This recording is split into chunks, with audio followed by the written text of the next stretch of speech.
Good morning students. आज हम मुद्रा के विभिन्न प्रकार कौन कौन से हैं इसको जानने का प्रयास करेंगे। मुद्रा का क्लासिफिकेशन कैसे किया जाता है, what is the classification of money, या मुद्रा का वर्गीकरण किस प्रकार से किया जाता है, इसको समझने का प्रयास करेंगे। समय के साथ साथ मुद्रा ने विविध रूप धारण किए हैं। आरंभ में मुद्रा वर्तमान चलन मुद्रा जैसी नहीं थी। अर्थव्यवस्था के आकार और प्रकार के साथ साथ मुद्रा के स्वरूप में निरंतर परिवर्तन होते रहे हैं और अनेक जो मुद्रा के अनेक रूप जो चलन में आते रहे हैं अलग अलग समय पर, उनको हम एक एक करके हम उनको देखते हैं। बच्चों, वैसे मुद्रा अनेक प्रकार से वर्गीकृत की गई है और मेनली इसको हम 3 प्रकार के क्लासिफिकेशंस जो हैं आपको विभिन्न प्रकार की किताबों में मिलेंगे।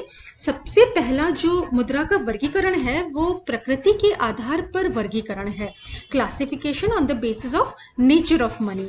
तो इसके आधार पर जो मुद्रा का वर्गीकरण है उसमें पहला जो प्रकार है वो है वास्तविक मुद्रा। वास्तविक मुद्रा यानी एक्चुअल मनी। तो वास्तविक मुद्रा क्या है?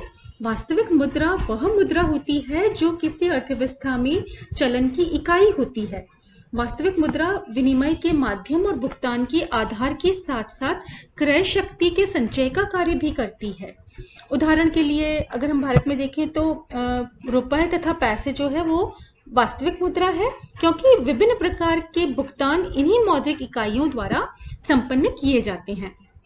वास्तविक मुद्रा जो है वो उसको फिर से 2 भागों में विभाजित किया जा सकता है, पदार्थ मुद्रा और प्रतिनिधि मुद्रा।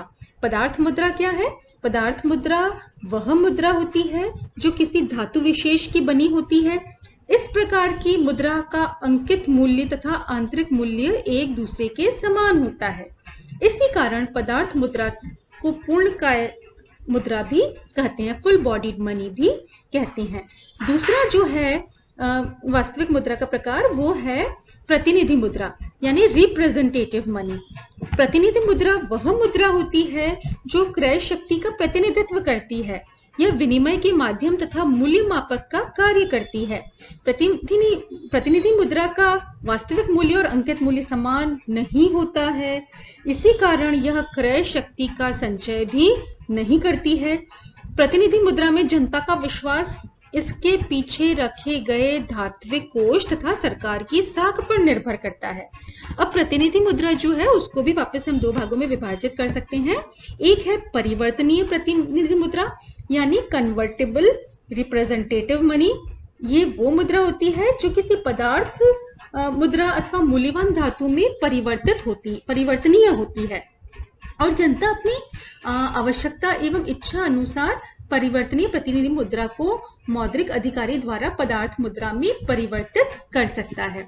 दूसरी प्रकार की प्रतिनिधि मुद्रा है अपरिवर्तनीय प्रतिनिधि मुद्रा यानी इनकन्वर्टेबल पेपर मनी। अपरिवर्तनीय प्रतिनिधि मुद्रा वह मुद्रा होती है जो मौद्रिक अधिकारी द्वारा पदार्थ मुद्रा में अथवा धातु में परिवर्तनीय नहीं होती है और आधुनिक भारतीय रुपया अपरिवर्तनीय प्रतिनिधि मुद्रा का उदाहरण है। सेकंड जो प्रकृति के आधार पर मुद्रा का जो वर्गीकरण है, एक और दूसरा जो उसका टाइप है वो है हिसाब की मुद्रा यानी मनी ऑफ अकाउंट। कीन्स के अनुसार हिसाब की मुद्रा क्या है? हिसाब की मुद्रा वह मुद्रा है जिसमें सभी प्रकार के हिसाब रखे जाते हैं तथा लेखों में प्रविष्टियां की जाती है। इस प्रकार की मुद्रा द्वारा ऋणों, मूल्यों तथा सामान्य क्रय शक्ति की मात्रा को व्यक्त किया जाता है। प्रायः वास्तविक मुद्रा और हिसाब की मुद्रा एक ही होती है, क्योंकि एक राष्ट्र के हिसाब किताब उसकी वास्तविक मुद्रा में ही रखे जाते हैं।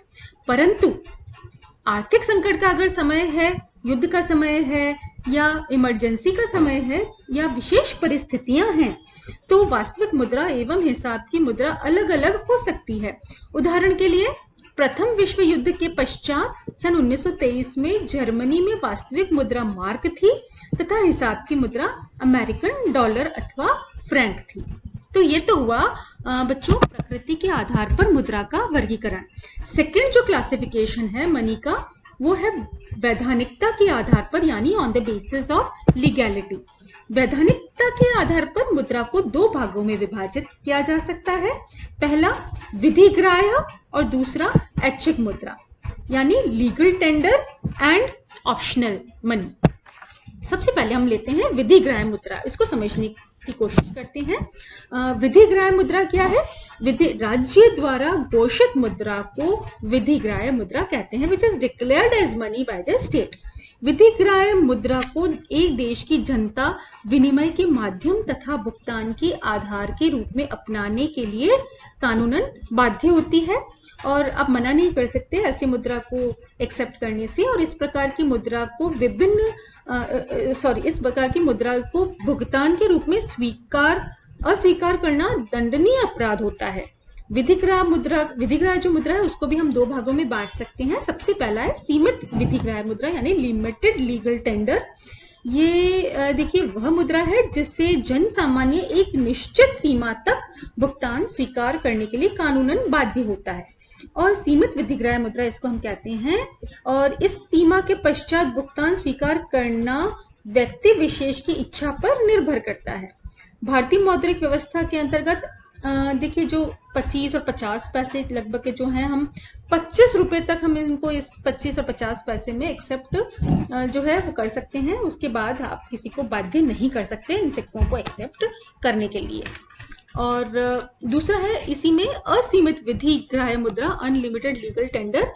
ये वह मुद्रा होती है जिसे भुगतान के संदर्भ में किसी भी सीमा तक स्वीकार करने के लिए व्यक्ति को कानूनन बाध्य किया जा सकता है। भारत में देखिए 1 रुपये से ऊपर जो है जितने भी समस्त प्रकार के जो रुपए हैं वो असीमित विधिग्राह्य मुद्रा है। दूसरा प्रकार है वैधानिकता के आधार पर जो क्लासिफिकेशन में है वो है ऐच्छिक मुद्रा, यानी ऑप्शनल मनी। ऐच्छिक मुद्रा क्या है? यह वह मुद्रा होती है जिसे सामान्यतया जनता द्वारा विनिमय के माध्यम तथा भुगतान के रूप में स्वीकार किया जाता है, किंतु इसे स्वीकार करने के लिए व्यक्ति को कानूनी रूप से बाध्य आप नहीं कर सकते हैं। विभिन्न प्रकार के साख पत्र, धनादेश, विनिमय विपत्र, एक्सचेंज जो बिल्स हैं इसके अंतर्गत आते हैं। और इस मुद्रा की स्वीकृति जो है संबंधित पक्षकारों की साख पर निर्भर करती है।